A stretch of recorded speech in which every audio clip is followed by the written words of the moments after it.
Today we're covering how to get expert status even if you're just starting out. So if you're in a situation where you're selling your expertise and you're giving advice or you're helping people to solve problems or get different types of results, it's really important that people see you as an expert. And yet many people struggle with this, especially when they're just starting out. And I have lots of people who've said to me, but Bernadette, how do I get seen as an expert? Because I don't really have a track record and I don't have a lot of client results or case studies to talk about. So today I'm going to show you how you can get expert status even if you're just starting out.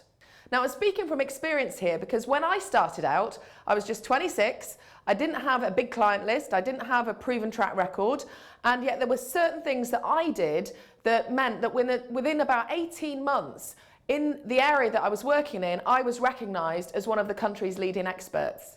So here's how I did it. Now, the first thing you need to do is decide how you want to be perceived in comparison to all the other people who provide the same services or similar services to you.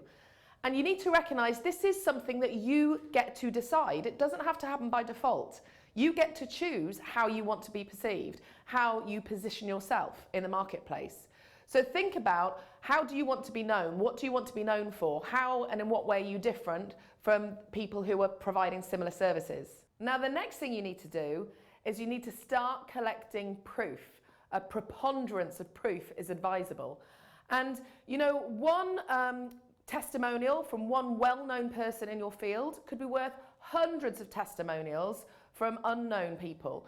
So think about, is there anybody in your industry that maybe has recognition who would be willing to talk about the work that you've done with them? It could even be someone that you've mentored with who could give you that proof.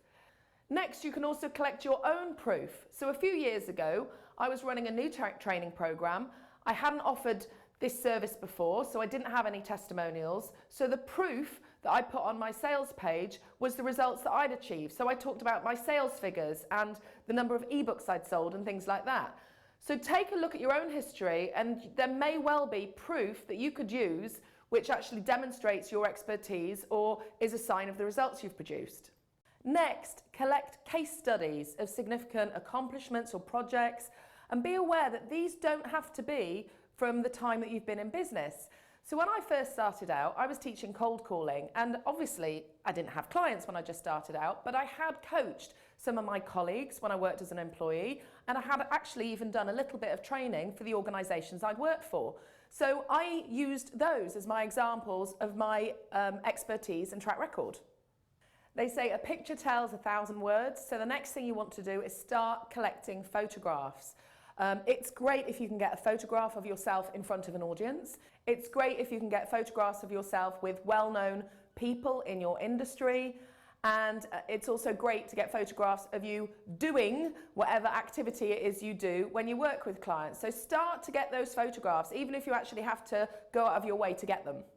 Now, some people are shy about asking for testimonials, but honestly, you can't afford to be shy in this area. So the first thing I want you to do is, if you have any past clients, reach out to them and ask if they would be willing to give you a testimonial. And from now on, make sure that every new client you bring on board, you ask them for a testimonial. In fact, you could even make it a condition of working with you. And I'm willing to bet that there's a lot of things that you've achieved in your life, obstacles that you've overcome, results that you've achieved, that you may be overlooking, and you might not appreciate how relevant they are to establishing your expertise and your credibility and your authority right now.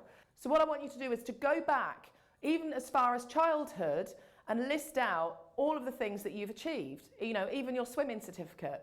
Now you might say, well, Bernadette, I'm not going to put my swimming certificate on my website. No, I know you're not, but part of this is about you recognising the things you've done, because often we forget how far we've come. We're so focused on where we're heading next that we don't always acknowledge all of the accomplishments and achievements we have. So yes, you might not be featuring all of them in your marketing materials and brochures, but this is a really powerful exercise to reconnect you with your own expertise and the things that you've achieved in life. What are the facts of your personal history that build and add value to the results that you can deliver to clients, but you're not currently including them in your promotion?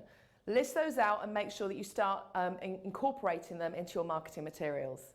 So there you have it. I've just shown that no matter where you're starting from, you do have things in your history, in your past, that are relevant to clients today, and there are things that you could be featuring and sharing to demonstrate your expertise, and now it's time to put it into action. Hi, I've got a very special offer for you. It's a free report called 7 Secrets to Attracting All the Clients You Want. And I'm actually going to show you how you can produce clients on demand. It's like magic powers when you know how to do this. So all you need to do is click this link, come get your copy right away and instantly download it.